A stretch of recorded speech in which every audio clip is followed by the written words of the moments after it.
2019లో YS Jaganmohan Reddy గారు ముఖ్యమంత్రి అయిన తర్వాత మహాత్మా గాంధీ కలలుగన్న గ్రామ స్వరాజ్యాన్ని సచివాలయ వ్యవస్థ ద్వారా దేశంలోనే మొట్టమొదటి రాష్ట్రంగా మొట్టమొదటి ముఖ్యమంత్రిగా తీసుకురావడం జరిగింది. గ్రామ సచివాలయ వ్యవస్థను దాదాపు 1,30,000 మంది నిరుద్యోగ యువతకు ఉద్యోగ అవకాశాలు కల్పించడం జరిగింది.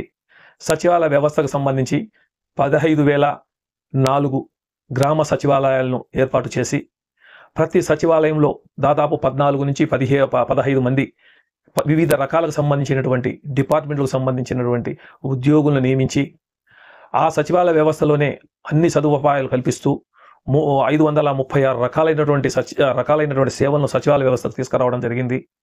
తీసుకువచ్చిన తర్వాత గ్రామంలో ఉన్నటువంటి ప్రజలందరూ కూడా ఈ వాలంటీర్ వ్యవస్థ తీసుకొచ్చిన తర్వాత ఈ వాలంటీర్లే డైరెక్ట్గా రైతులు ప్రజల దగ్గరికి పోయి వారు ఏదైనా death certificate, birth certificate, caste certificate, ఏ సర్టిఫికేట్లు అప్లై చేసినా అవి మళ్ళీ తీసుకుపోయి 24 గంటల్లోనే వాళ్ళకి తీసుకుపోయి ఇవ్వడం జరిగేది. మరి ఎంఆర్ఓ ఆఫీసు కానీ ఎండిఓ ఆఫీసు కానీ పోకుండా ఆ గ్రామ సచివాలయ పరిధిలోనే అన్ని రకాల సేవలు అందుబాటులోకి తీసుకురావడం జరిగింది.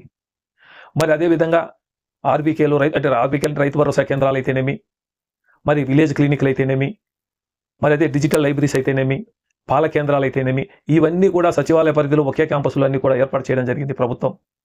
మరి అదేవిధంగా బస్సు టికెట్లు కానీ, రైలు టికెట్లు కానీ, ఫ్లైట్ టికెట్లు కూడా సచివాలయ వ్యవస్థ నుంచే మనం రిజర్వేషన్ చేసుకునే సౌకర్యాన్ని కూడా ప్రభుత్వం కల్పించేసి దానికి సిద్ధమవుతున్న తరుణంలో మరి అదేవిధంగా రైతులకు సంబంధించి భూముల రిజిస్ట్రేషన్లు కూడా సచివాలయ వ్యవస్థలో తీసుకొచ్చేదానికి అన్ని ఏర్పాట్లు చేయడం జరిగింది.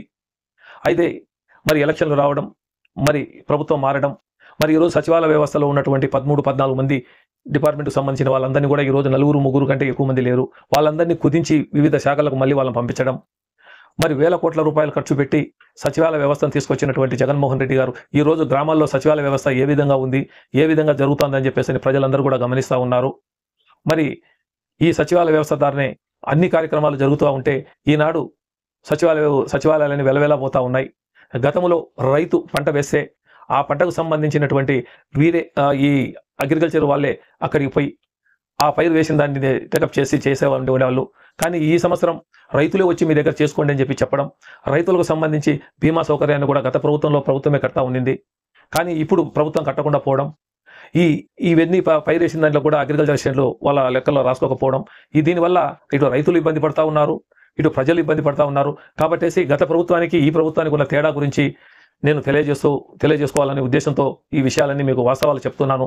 కాబట్టి మీరు ప్రజలందరూ కూడా గమనించి రాబోయే రోజుల్లో జగనన్నకు మీరంతా ఆశీర్వదించాలని చెప్పేసి మనస్ఫూర్తిగా కోరుకుంటూ సెలవు తీసుకుంటున్నాను. ఇట్లు మీ నాగార్జున రెడ్డి. నమస్తే.